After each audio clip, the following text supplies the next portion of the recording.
And we are live. Ayo, it's time to go. Yeah, you know what it is. Get into it. Don't act like you don't already know the name. Let's go. Mother and son making sense out of nonsense. Plus more. What? You heard me. Mother and son making sense out of nonsense. Plus more. What? I said you heard me. Mother and son making sense out of nonsense. Plus more. What? I said you heard me. Mother and son making sense out of nonsense. Plus more. Now it's on.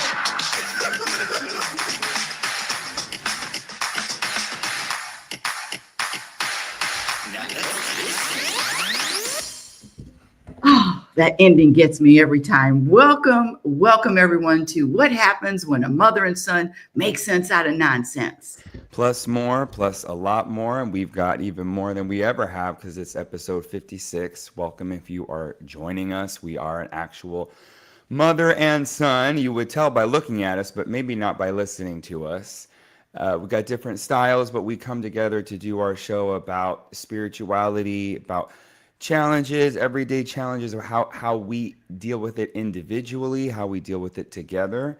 And it wouldn't be us if we didn't have a little falderall, little nonsense, little balderdash sprinkled in Tomfoolery, between. tomfoolery. And And welcome tomfoolery. and welcome to everybody listening on Noon Vibe. If you want to see us live, if you want to see two mugs in action, we are also live on my YouTube channel, Rebecca Norrington, live on YouTube. So, you know, and you can also comment on YouTube too. So, yeah, and also if you're on Noon Vibe, feel free to join the stage, make a comment, questions. We do like questions, and we do answer questions, even if the answers nobody likes. Really, no one likes. No, the answers are fun. A couple times we've had people pop on and pop off, and they've really been exciting shows, but people have been quiet recently. So come on down to the stage. We Yeah, won't bite. no, he won't bite. I I bite. won't bite. She bites. Well, my word of the day is a really simple word, and it's a word that I'm going to just keep in my head forever, and it is transcend. Have I used that word before? Transcend. And my practice till the day I breathe my last breath is transcending the ego, transcending the mind, transcending the person. And the definition is to be or go beyond the range or limits of something, typically a conceptual field or division. It was and also, let's see, to surpass, achievement, to go further, rise above, to be more important or better than something, especially no limits, transcending. And that's a practice that sometimes I manage to master one moment, and then, like this morning, oh, I was right there with my ego, right there with Rebecca Norrington. I teach a foam roller class before this show, and apparently, listen, the class is over at 8:45. There's another class that follows, not even in the same room, at 9 o'clock. And these people, these yoga people, these high stressed, anxiety, depressed yoga people cannot seem to just stay out of the room until we're out.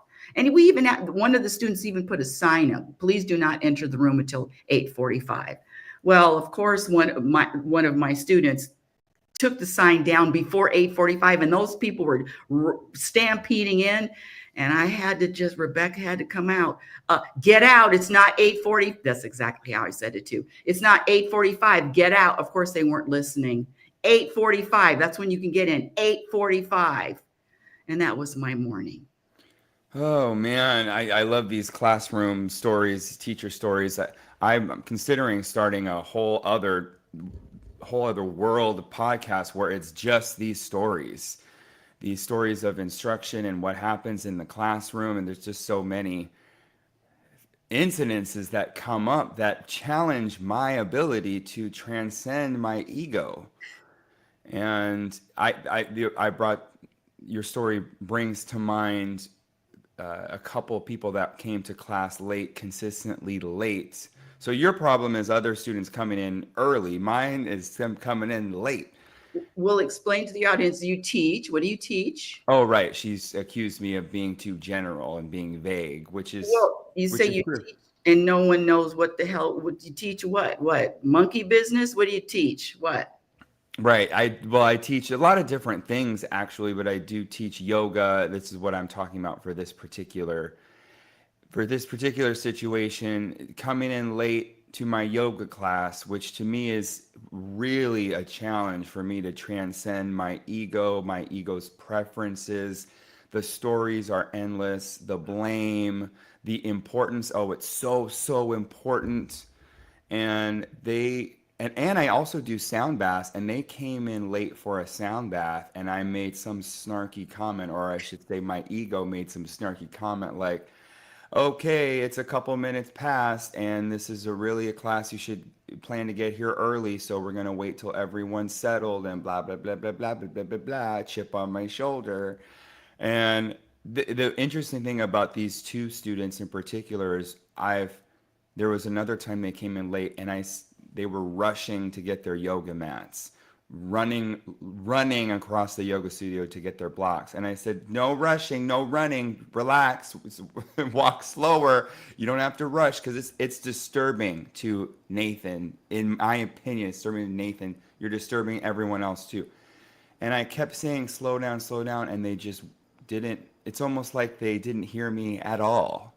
Well, they did hear you. They just didn't want to obey you. And so this comes to this. Well, I don't even have it here. Hold on a second. I have to get it. Keep talking. Don't mind if I do. I stopped because I was worried about getting cut off as usual. But anyhow, so once I got a sense that they either weren't listening, or maybe they were listening and they didn't do it anyway. Or the point is, what I said or what I was asking for didn't change anything. She's It back. She's back. And I heard, Unfortunately, it really was way too quick. oh, Take your well, time and take your no rushing, walk. well, let me say in my latest book, I'm holding it up, Program for Unhappiness, Exposing the Untold Truth. You can find it on Amazon. In this book, I list 56 program behaviors that will subtract from your happiness. And when I say happiness, I'm talking about an energy of contentment. And you just mentioned, Nathan, number one, taking it seriously. Number two, thinking is something, I'm speaking for myself, thinking that it's important. Number three, trying to control anyone or anything outside of myself. Number four, having a preference. And so all of that just fell on. And I'm telling you, when my ego is in charge, when Rebecca is front and center, she will take everything seriously. She will think everything is important. And I barked. And did I feel bad about it? For maybe a second, then I got over it. Next moment, because another thing is just living in the present moment. Yeah, it's over. Yeah, well, it's interesting, a little coincidence. You said 56 programmed behaviors, and today is our 56th show. That's right. So it's a very special show. And I was thinking, when you were talking, listing off these behaviors, to me, they're just little landmarks. Okay, yes, I am taking it personally. Yes, I am trying to control someone else. Yes, I am doing these behaviors. So I must be in the realm of my ego. Not must be, you are. What was the same thing? Okay. Semantics. But yes, and just to be very clear, yes, I am. I'm saying, I'm actually speaking to that part of me that is in the moment, doing these behaviors, and not quite fully consciously aware that I am under the influence of my ego. So these are just like, I almost see them as road signs, or caution, turn here, stop, dead end. Like I'm seeing these signs and they're a little blurry at first until it becomes very, very clear that if I'm doing any of these program behaviors or multiple, I'm under the influence of my ego and I need to stop this car. Well, I know it is what it is. I call it a takeover, a kidnapping, and it is instantaneous. It is instant. It almost feels like I can't control it. But quite frankly, and that's another practice because I haven't mastered all of it, but it is a practice, and I am aware that my ego has taken over, and for just a second or two, it feels pretty good, but then after that, because it's just, I've been doing this too long, 45 years of this practice. I'm 69 years old. Don't tell anybody. 69 years doing it too long. So I definitely know it's my ego, and my ego gets out. But that's what happened. And then I always go to the ending. They'll always go to the conclusion that if it happened, it was supposed to happen. I was supposed to bark at these people. I was supposed to feel this rush of egoism, ego takeover. That was part of the journey. And so I let this Rebecca off the hook, and I continue to practice being conscious and aware of who I really am, which is awareness, presence, formless. I'm formless. That's my real identity. And so next moment. And I was picturing, you've always used that analogy of being behind the wheel. Who's driving the car? Is it your ego, or is it that formless energy? Are we trusting? Are we kicking back in the back seat, or are we letting some? Oh, I apologize. I thought I was interrupted again, but after not interrupting you after your long diatribe. Well, you said we. I was wondering, you're talking about who? Oh, I'm talking about you and me. Touche, my dear youngster. Well, I'm a we person. I know you're not so much of a we user. I like that word because it includes me, which I think I should always be talking in the first person when I'm talking about any of this stuff to keep it really clean and clear. I'm not in anyone else's business, and I do like to include someone else if I'm included. So I like that we sometimes. I know, yeah, it's not everyone's cup of tea. Well, it's just that I don't have, I'm not going to pretend that I can speak for anyone else other than this Rebecca, this entity. That's it. I cannot speak for anyone else. So let me know when you start that practice. So next topic. What's your word? How convenient. What's your word of the day?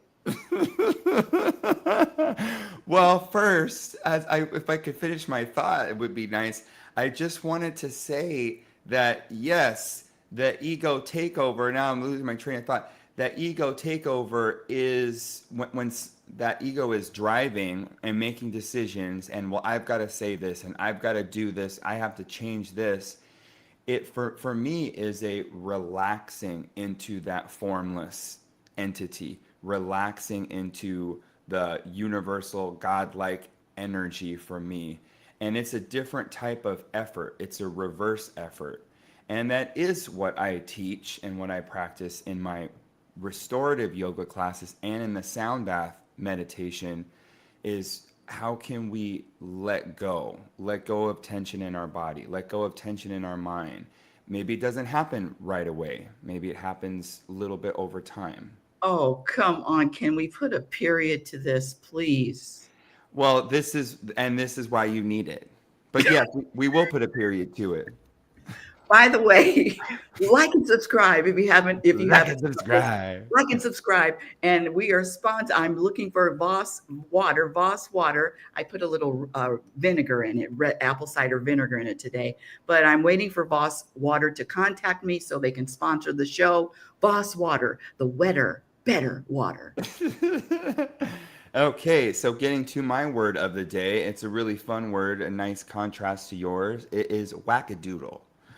Where is I wack? almost spit out my boss apple cider We do water. not want to spit out that wetter, better water. Wetter, better apple cider, better water. Wackadoodle. A definition, it's an informal word, often humorous, a term used to describe someone or something that is eccentric, bizarre, or slightly crazy. My neighbor's wackadoodle idea of turning her front yard into a pumpkin maze actually turned out to be a big hit with the kids.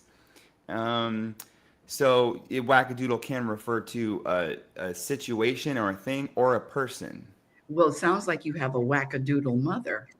I have a wackadoodle mother. I was born, I was begat by a wackadoodle, and I am a wackadoodle because of it. Well, wackadoodles unite. And can we start the first wackadoodle club, wackadoodle meetup? I'll be the president. All right, well, as usual, and then I will gladly accept the vice presidency. Reluctantly. Reluctantly and graciously and humbly. Thank you. I want to share today. I woke up earlier, about 3:30, 4 o'clock in the morning. And usually I get up and I just start doing things, whatever, my ginger tea, ginger and lemon tea. But I woke up and then I just felt like going back. I just didn't get out of bed. And so I went back into a second sleep. So it was an early sleep and I had a dream and I wanted to share it. And I was in a car. I was in a car surrounded by snow, just mountains and mountains of snow. And there was a one lane for people on cars. And so when I was driving forward, if there was a car coming at me, there was only one lane. So one car would go to the side so the other car could pass. And then, you drive a little bit farther and then I would move to the side so the other person could pass. So it was very just narrow, but it was just mounds and mounds of snow. And I remember putting my car in 4-wheel drive, 5-wheel drive anyway. And I was driving and then there was this big tunnel. It was a tunnel of snow and icicles coming down and it was beautiful. And I remember driving through the tunnel and I saw a car on the right and then a car on the left. They were just stopped. They were just stopped in the tunnel. And I kept driving. I drove through the tunnel, even though it was just beautiful. And then I got to another place and another car, was coming at me. So I had to pull over. And I said, I wonder why those cars are stopped in that tunnel of snow. And then it hit me. They were there because they were enjoying the beauty of the tunnel. They couldn't just drive through it. They stopped just to enjoy the beauty. And then I turned my car around and then I went back to the tunnel and I just sat in the tunnel. And it hit me that when it's just just an awareness that how often am I just enjoying this journey as opposed to just keeping it moving and keeping things moving. Well, what a beautiful dream and example of the meditating I was talking about earlier, of being still, and the mental game and the challenge of being still, of sitting in the tunnel. Well, I've got to go somewhere. I got to keep it moving. I got to get to the next thing. Well, what about this thing happening right now? And yeah, that's a really lovely dream. I also was up in the middle of the night and You was didn't up. call your mother. You should have called your mother. Well, maybe next time I will. I'll think about it. You never call me in the middle of the night. No, not anymore. No way. What does that mean? Well, I mean, no offense, but I couldn't think of a worse time to talk to you than in the middle of the night. And then don't take it personally. No, I'm actually in a very, sometimes really thrown off state of being when I wake up in the middle of the night. I can feel really anxious and just talk about ego stories. They can get really intense and it's dark and blah, blah, blah, blah. Anyway, last night I was up, I started journaling. a lot of journaling on my phone, and then I went back to sleep after probably an hour. I also had a second sleep and dreams, and you were in one of the dreams. And it was at Val, our old home. Do you want to pipe in? No, I just want to say, if you're listening on Noon Vibe, you're welcome to join the stage. You're welcome to make a comment, ask questions, and we are also live on my YouTube channel, Rebecca Norrington. Please continue. Yeah, so it was at our old home, and I often have dreams in our old home, the home that I first grew up in, and I'm always looking for what I was feeling in the dream, because I think all these energies, the thoughts, the emotions, they kind of swirl in and out. Sometimes I need to work through something I was going through as a child. Who knows? Who knows why? So it was in Val. We were in the den watching TV. One of my other friends was there, and I remember you being very particular and you saying, "Well, I need, I want to close the blinds or do this or do that." You're very particular energy, and then you had decided to sleep in the den. It was I didn't know you were staying over, and you were just gonna sleep in one of those recliners that you have now. And I thought, why doesn't she want a bed? So it was an interesting dream. It wasn't as pleasant as your snow dream, and it wasn't really you. It's actually me. It has nothing to do with you. It's my my energy creating this whole scenario of this particular energy and how I deal with the particular energy. So there was actually a an acceptance. There was like, oh, okay, this an acceptance and releasing control. Well, this is what she wants. This, okay. I didn't plan for her to stay over here. I thought she was going to be in a bed. We're just going to roll with whatever this other person, which happened to represent you, whatever she wants to do. It's none of my business. So it actually was a good dream. It just had a little twist to it, kind of like yours. When you had that question, why are they in the snow? I had the question too. What am I going to do about this? I didn't need to do anything. Did your dream have a lesson or a message or what? The lesson that I'm trying to pry out of it is to accept what is and not try to control somebody else or control things when they're unplanned.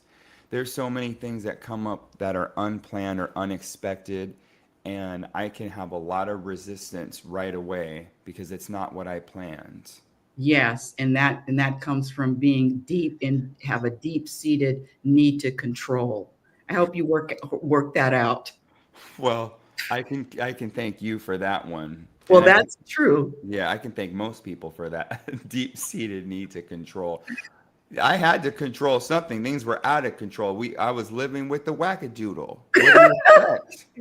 Well, but the wackadoodle has transcended, and so I invite you again for the millionth time. Come stay with your mothers. Come on, come back, come back, come back. And live out my dreams slash nightmares all over again? Yes, Yes. yes, please, yes. By the way, I wanted to also touch on this because of the fires in California, and you are in California, but you're in a place where that's close to the beach and you're not near the fires.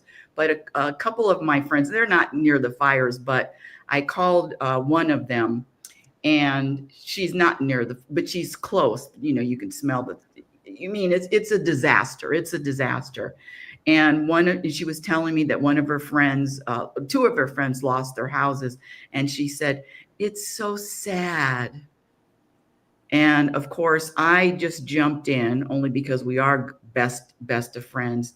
I said, there are certain words that I don't use.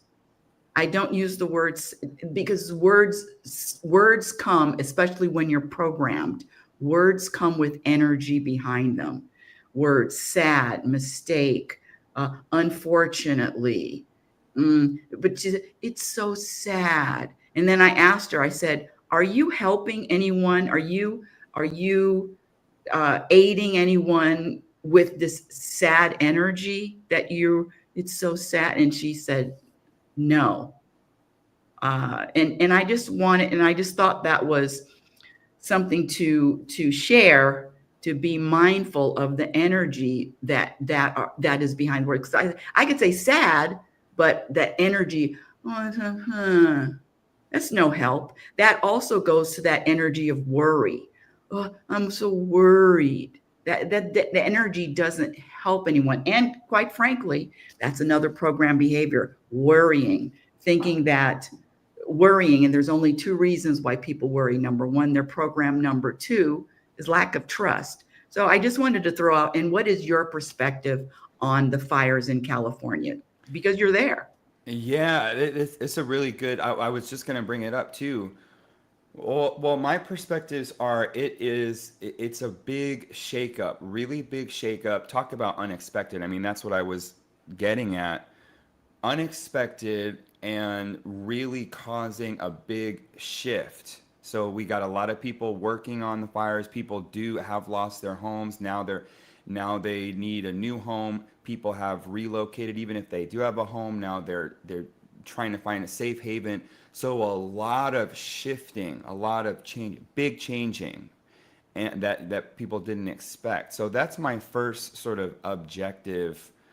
I'm trying to be, neutral perspective around it without any feelings or without any, yeah, without any of that human feelings. As far as the feelings go, I I have feelings. I mean, the one thing I have is for me personally is for some concern just of the air quality where I'm at. I'm wondering, okay, is this going to get worse? What do I need to do, if anything? Move with your mother where there's great air quality. I always go for the air quality. Oregon, Nevada, air quality, clean air. That's the solution. I think at least once, if not maybe 5 or 6 times during the show, you mentioned me moving in with you. I'm just throwing, you know how you throw something out and you just let the universe plant the seed. Plant the seed. Well, I will. I mean, listen, that is an option. I'm not going to cross that off as an option. That is a totally valid choice to come to you, and it's good to that I even have that choice. And let me say this, because this whole, now you're reminding me, this whole the fires and the disaster of the fires, it reminds me of a couple of years ago when there was the lockdown. And so what it is people I'm going to say program people getting tossed into something that they have no control over, zero control. And then what can you do? And you really know who a person is. When I say a person, a human is when they are challenged. It's great when the sun is out, birds are singing, butterflies are flying. But when you're challenged, what comes out when you're challenged? And not to say that, wishing challenges on people, but that's who you are. And one of the reasons is there is a lack of control over this. I mean, you have zero control, and especially for people that are used to having expectations and control, that'll just turn you upside down. And so, Absolutely. but the last thing I want to say is one of my practices, living in a constant state of neutrality without judgment, and trusting and knowing that whatever is happening to me, regardless of what it is, whatever medical, whatever is happening for a reason. I know it's difficult to say now. I know it's difficult because my house didn't burn down. I get it. But the practice is, there's something that's going to come out of this that's going to benefit me. And I practice trusting that. Yeah, and that really goes with everything that like you said, medical, weather, family, friends, anything, literally anything in our life, having that level of trust, because it's either there or it's not, and it really doesn't matter how big the challenge is or how small a challenge is. It's either trust or not, and I think that's where, the practice really shows itself, because it does feel there is some negotiation in my mind. Well, it's easy to trust that. It's easy to trust, but this one I can't trust. I mean, there are things with my ego, even as small as someone coming into class late, small, quote unquote, or as big as me dealing with something medical that's lasting weeks, or so it there are it's just it feels like just different ways to practice. And I do think we know who we are when we're challenged, and I think there are challenges all the time, every single day. So no matter what is happening to us, whether we have money, we don't have money, there are fires, natural occurrences or not, there's always challenges. So and I think there does take a different practice of trust when it's really shaken up like that with a home. And I think emotions are fine as long as I keep them on myself, and as long as I know that they are going to change. Emotions always change. I saw a video of a girl recording her a scene of her house where it was burnt down, and she was laughing in the beginning of the video. I knew you would like that. But yeah, she was recording. She did like a peace sign, like how you would open up any video on social media. But she has this desolated house behind her, so it was almost like a joke. And then she started crying in the video too. So she was crying, but then I think a family member was joking too. And it's a really is probably my favorite video I've seen so far, because it seemed very real. And that's another big point. And I am so glad you brought that up. And I'm not saying to laugh, but I'm saying, and you either trust or you don't trust. Oh, I can trust something. I can trust that something small. But either you're practicing trust or you're not. And those quote unquote disasters. That's when the person who are you? You're going to fall. Listen, no judgment here at all. Zero judgment. But yeah, I know that, especially with the lockdowns, number one, people that didn't have, and being at peace with uncertainty. That's another practice. You want to add to your contentment. Is it possible to be at peace with uncertainty? And if I'm not practicing that in my present moment, when the sky is out and the sky is blue, then I'm gonna if I'm not practicing peace in uncertainty, letting go of control, trusting in my present moment, then guess what? When something happens, there you go. I'm tumbling around. Well, you brought up a really good point. And one thing I want to say is trusting the feelings too. Trusting that whatever human experience, ego, that's a part of it too. And it's going to change, letting that take its course. The volcano erupts, the metaphorical fire in us is burning. It will die down eventually. Trusting in that natural process. And I want to say what you said, I think is really important, is if we're, I think we can quantify how we practice transcending. So let's practice with the little things. Let's practice with the people coming in late for class. Let's practice with spilling something on the floor. When I'm making food, I spill some water on the floor. How do I practice acceptance? How do I practice going with the flow? So that I just picture sports and football players practicing throwing, practicing catching, tackling. So when they get in the game, when there is high stakes, there's more pressure, there's money involved, everyone's watching, they have already put in the time to practice all of the same skills just in a high pressure situation. So we do practice this every day. And I know it seems almost petty to talk about, waiting in line at the post office or on phone with customer service. But these are the things that really help when quote unquote bigger things happen. I love that, Nathan. I love that. And now you're reminding me of I'll never forget when the World Trade Center, we went to the top of the one with the antennas, the World Trade Centers were blown up. And this was years and years ago. And because I was not even the same person, I'm just speaking for myself, not even the same person, but just the anger, the rage, all of it. And how could they'll blow up these buildings, and not only the buildings, the death, the thousands of people. I think there was over 3,000 people that died, firefighters that died, first responders. And there was nothing I could find good about that. Nothing. Until years later, when they they have the monument, the World Trade Center, they have a monument. They actually have two spaces where the World Trade Centers used to be, if anybody's been to New York, with waterfalls and all the names of the people. And it is so beautiful. I can feel God there. I can. And I'm just saying that was a lot of time, but I get it. I get being in the motion, being in the feelings, being in the moment, and it's not easy, but it's one of the most beautiful places now. Well, I think you're bringing up something. This is for me, this is a really, really deep question.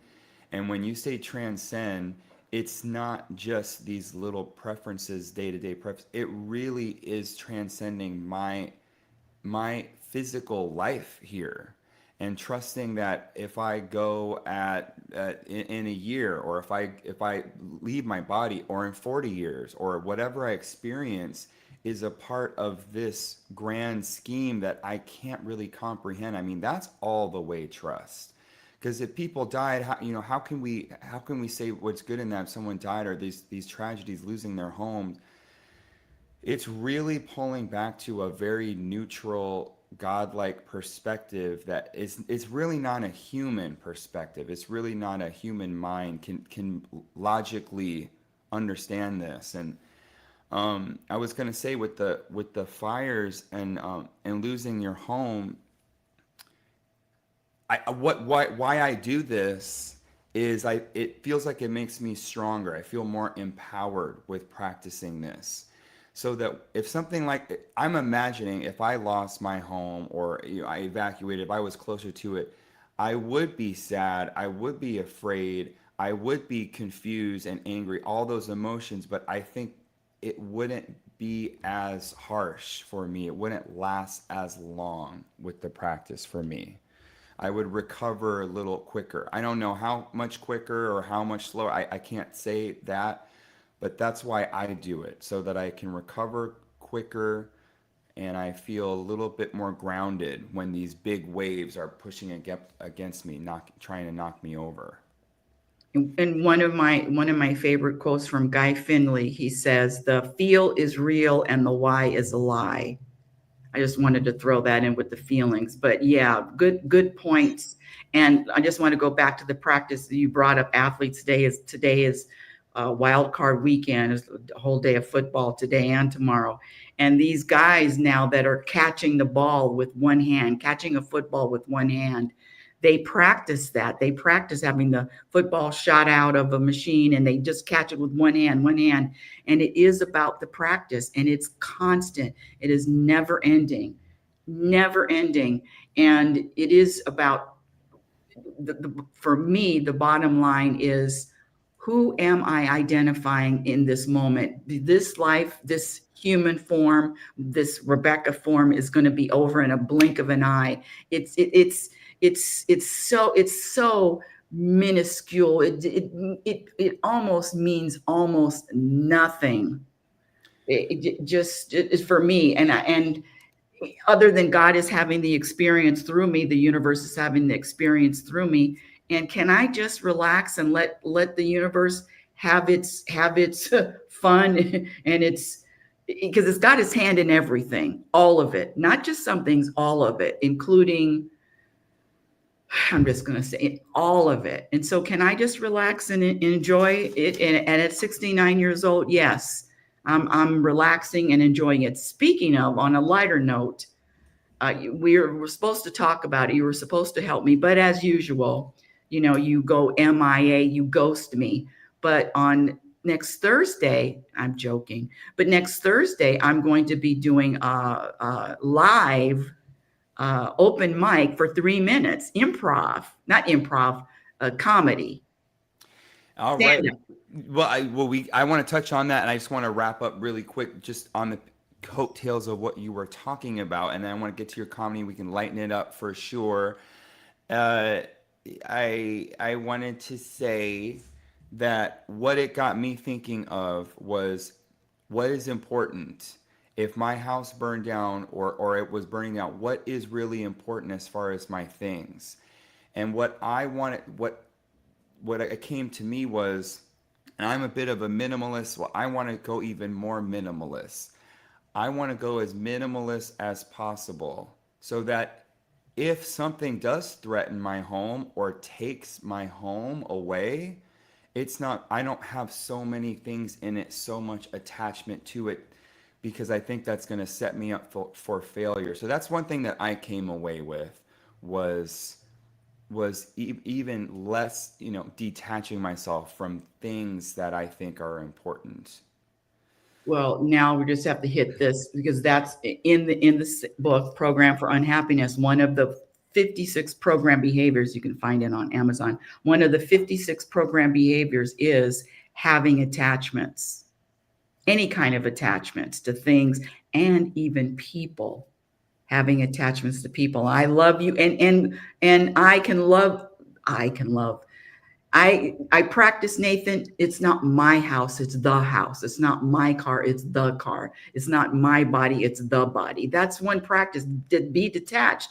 I am not this body, and this is not my house. So that's just another practice just to be conscious of. And that's your homework assignment.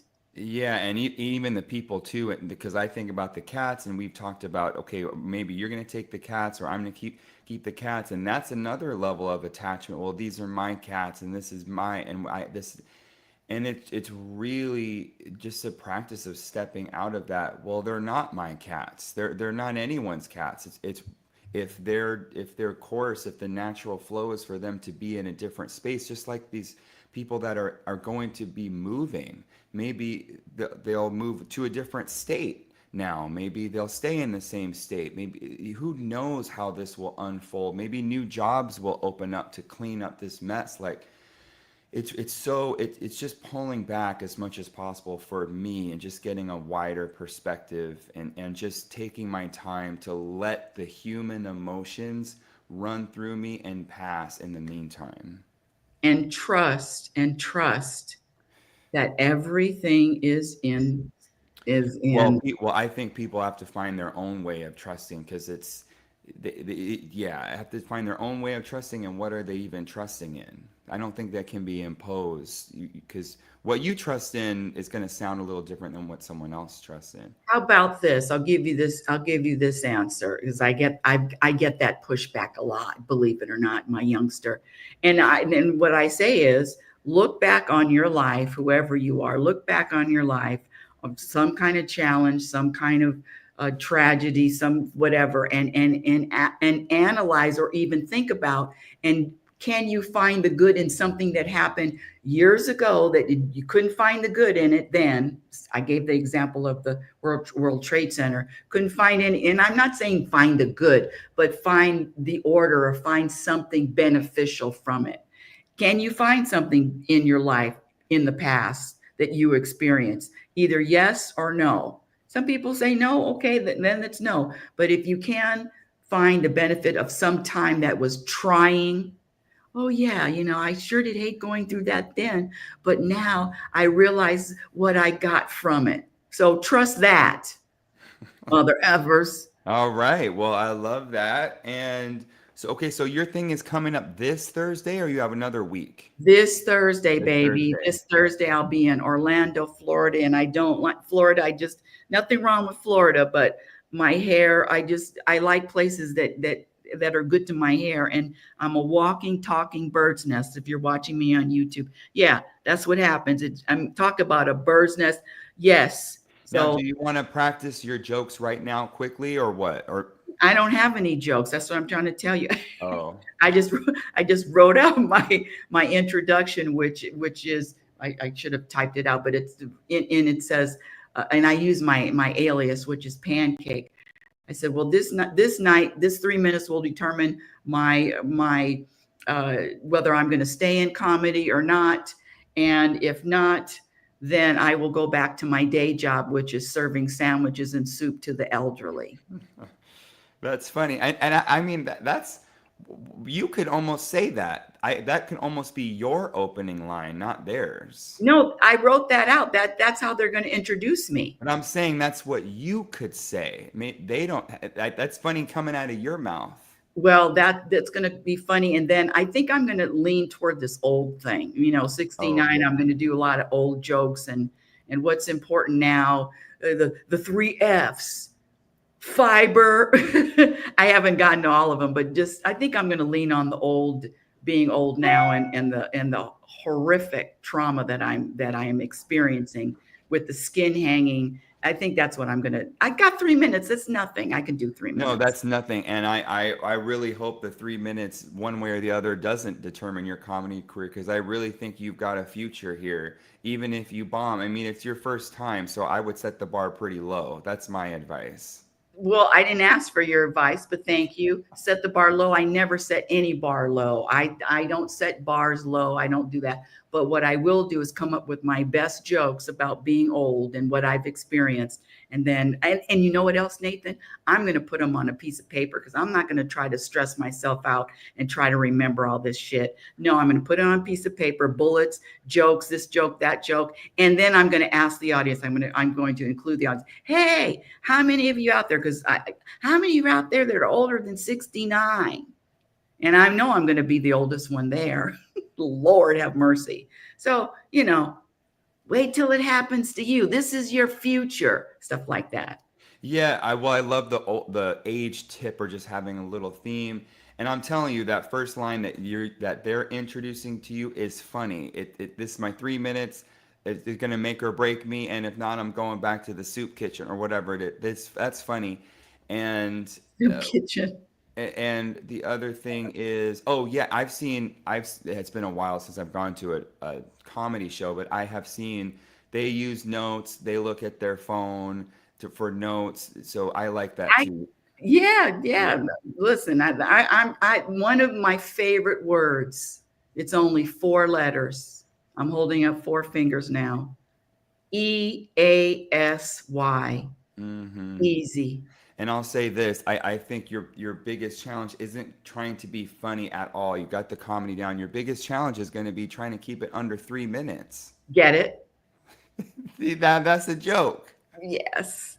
And with that, and I love it. Thank you for listening. We are live every Saturday morning at 9:15 Pacific Standard Time, when a mother and son make sense out of nonsense. Oh, and I'll be busy next weekend, but I am definitely stopping for this show. Okay. So don't think that the show is not going to go on to next week. It'll be live from my hotel room. I'm going to be taking a break. And thank you for listening, Noon Vibe. I like the love, like the claps. Thank you so much, Noon Vibe. And we are out. Ayo, it's time to go. Yeah. You know what it is. Get into it. Don't act like you don't already know the name. Let's go. Mother and son making sense out of nonsense. Plus more. What? You heard me. Mother and son making sense out of nonsense. Plus more. What? I said you heard me. Mother and son making sense out of nonsense. Plus more. What? I said you heard me. Mother and son making sense out of nonsense. Plus more. Now it's over.